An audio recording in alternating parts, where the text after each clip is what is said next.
Australia biggest problem ఏంటంటే ఈ visa processing times అనమాట. ఈరోజు డేట్ పెట్టినాను, పాయింట్స్ టెస్ట్ చూద్దాం. ఆబ్వియస్లీ మనం న్యూజిలాండ్ కాదు కాబట్టి చూస్తే 4 months ఉంది.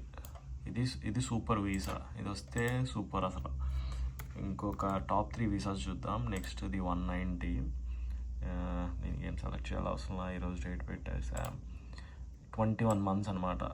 పిఆర్ వచ్చిన తర్వాత కూడా 21 months వెయిట్ చేయాలి వీసా రావాలంటే. అంటే 21 months ఆగి, అది ఏంటది ఈ 21 months ప్రాపర్గా మరి స్టాండర్డ్ కాదు ఇది.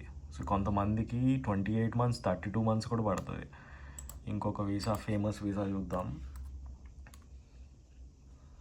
491, ఇది కూడా ఫ్యామిలీ కాదులే.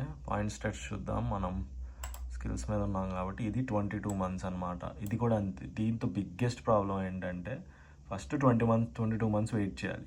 ఈ 22 months అయిపోయిన తర్వాత మళ్ళీ వెయిట్ చేయాలి. ఆ వీసా మీద, వచ్చిన వీసా మీద 3 years ఉండాలి. ఇది బెస్ట్ కేస్ సినారియో అనమాట. 22 months తర్వాత వస్తే అప్పుడు 3 years ఉంటే తర్వాత ఇంకో వీసా ఉంటుంది 191 అని, రీజనల్ది. మళ్ళీ 12 months వెయిట్ చేయాలి వచ్చిన వీసా మీద. ఆ వీసా మీద 12 months వెయిట్ చేసి మళ్ళీ ఆ వీసా వస్తే మళ్ళీ దాని మీద ఒక 1 year 1.5 year వెయిట్ చేసి అప్పుడు సిటిజన్షిప్ అప్లై చేయాలి.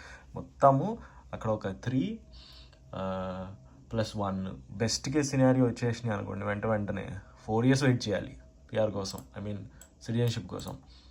పిఆర్ కోసం 3 years వెయిట్ చేస్తే సరిపోతుంది, కానీ చాలా టైం కన్స్యూమింగ్. ఈ వెయిటింగ్ ఉంటుంది కదా, అసలు చాలా పెయిన్ఫుల్ భయ్యా.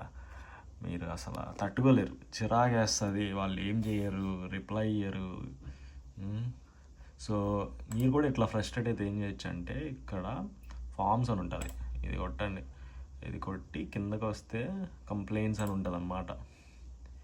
ఇది ఓపెన్ చేసి సబ్మిట్ కంప్లైంట్ కొట్టేసేయండి. వీళ్ళకి నీట్గా మీ అప్లికేషన్ నెంబర్ అన్నీ ఇచ్చేస్తే మీకు ఈమెయిల్ వస్తుంది. యాజ్ ఆఫ్ ఈ డేట్ అనమాట, 2nd of May 2025 అంటే లాస్ట్ అప్డేటెడ్. ఈరోజు డేట్ వచ్చేసి 16th 5 2025. సో మనకి ఇంకా స్టిల్ టైం ఉంది. సో మళ్ళీ చూపిస్తాను. మీ ప్రాసెసింగ్ టైం పేజ్లోనే ఉంటుంది అనమాట.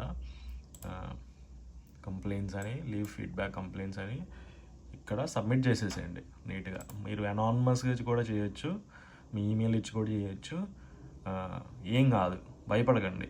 మీరు భయపడి మన వీసా ఇంపాక్ట్ అవుతుందేమో అని భయపడొద్దు. మీరు కంప్లైంట్ చేయండి, తర్వాత కూడా మీకు హెల్ప్ అవుతుంది. ఒకవేళ వీసా ఏదైనా ప్రాబ్లం అయినా సరే, నేను రైజ్ చేశాను, మీరు ఇన్ని ఇయర్స్ ఎన్ని తీసుకున్నారు, నా మెంటల్ హెల్త్ ఇంపాక్ట్ అయింది అది అని చెప్పి ఏదో ఒకటి చేయొచ్చు.